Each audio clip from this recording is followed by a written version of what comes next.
It's really amazing. It's amazing to watch. It's amazing to watch all these left-wing people suddenly. Bernie Sanders making a post about how Donald Trump is trying to silence independent media. In these very troubling times, we hear a lot of talk about freedom. So let's say a word about freedom. Everybody was totally convinced that Castro was the worst guy in the world, that all the Cuban people were going to rise up in rebellion against Fidel Castro. They had forgotten that he educated their kids, gave them health care, totally transformed the society. Vladimir Putin, not a great friend of mine. We now have a president of the United States who just the other day said, I have read someplace that the networks were 97% against me. I would think maybe their license should be taken away. End of quote. Really? I'll give you an example. I read someplace that the networks were 97% against me. I got 97% negative, and yet I won it easily. I won all 7 swing states, popular, I won everything. Was the wildest fucking gaslighting I think I've ever seen from a politician. Independent media? You mean fucking CBS? You mean CBS that edited that Kamala Harris interview to make it look like she had a really good point? About the thing with CBS, okay, tell me. You heard about CBS where they changed her answer and everything, did you hear about that? Is this what she's saying outside the plane? Yeah, it's the biggest scandal in broadcast. I've never heard. She did a very bad interview with them. It was taped and going live, but it was essentially taped. And she gave some really stupid answers. And what they did is they cut those answers out and they put other answers in. And I think it's really I think it's a very bad act, probably a criminal act, but it's certainly election interference. But it seems that Prime Minister Netanyahu is not listening. Well, Bill. Mr. President, that's not freedom. That's authoritarianism.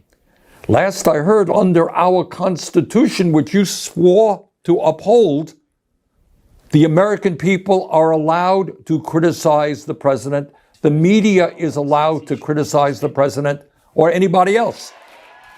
We now have a Trump-appointed Federal Communications Commissioner, FCC, named Mr. Carr, who celebrated getting Jimmy Kimmel taken off the air and then threatened other shows saying, we're not done yet.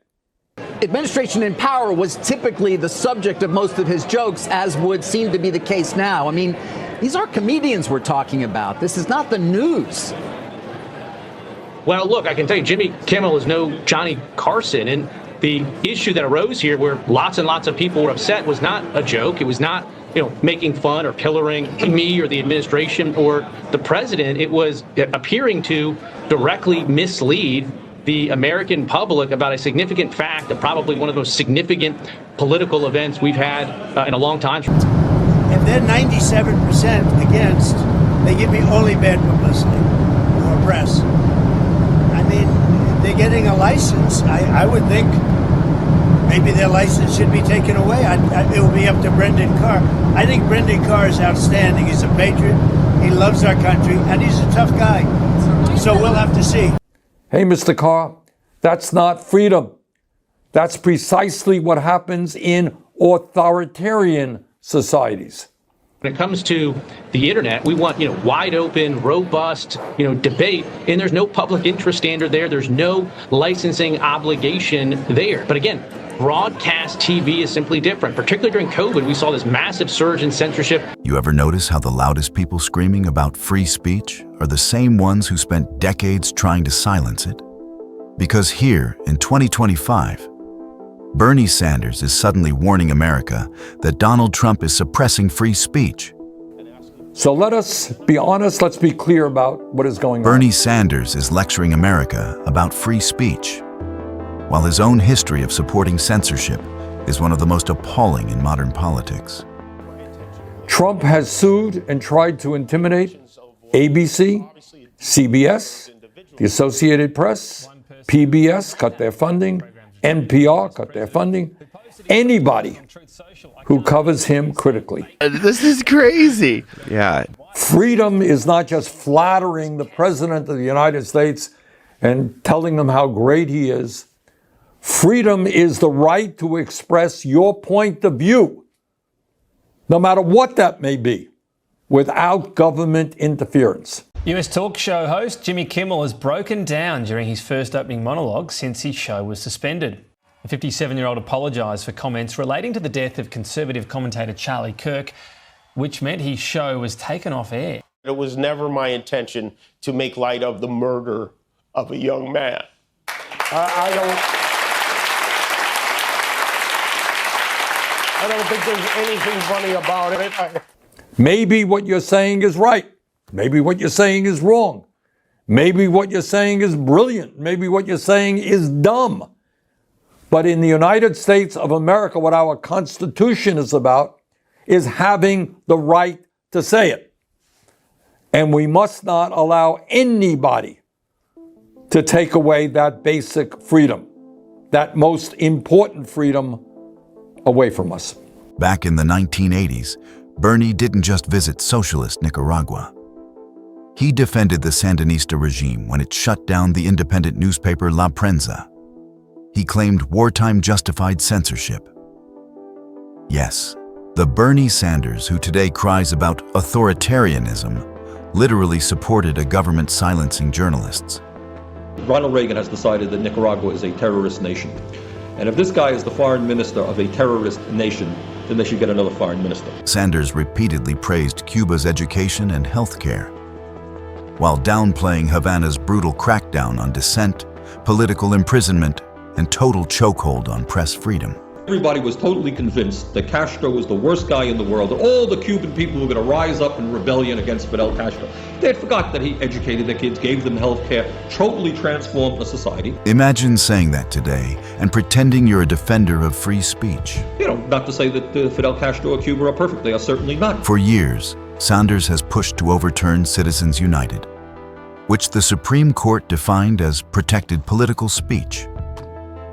We have the First Amendment that says you have freedom of speech. Of course. Okay. So wealthy individuals, in a case called Citizens United, I don't remember all the details, basically said, look. Sanders wants government power to decide which groups can speak during elections and which cannot.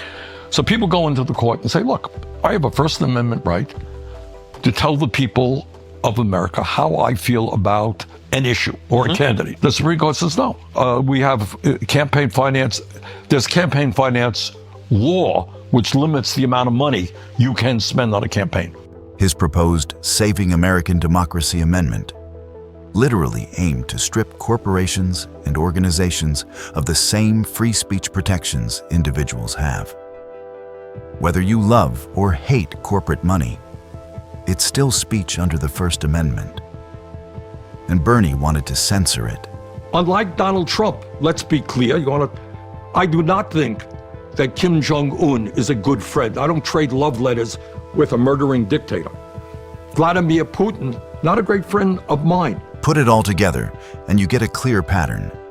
Bernie supports free speech only when the speaker agrees with him. Grassroots protesters? Good. Left-wing regimes shutting down newspapers? Excusable. Corporate political ads? Ban them. Independent journalism during the Cold War?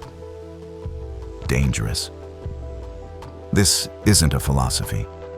It's selective morality wrapped in a revolution-flavored package. I am reminded again of what Dr. Martin Luther King Jr. said, and I quote, "This country has socialism for the rich, rugged individualism for the poor." That's not defending free speech. That's gaslighting on a national level. And America is finally noticing. Whether Trump or Carr are right or wrong is one debate. Bernie Sanders pretending to be the guardian of the First Amendment is another.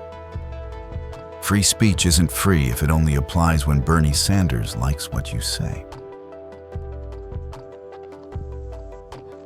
This is the moment, no matter what our politics may be, for us to stand together and protect our Constitution and the fundamental freedoms that make us a great country.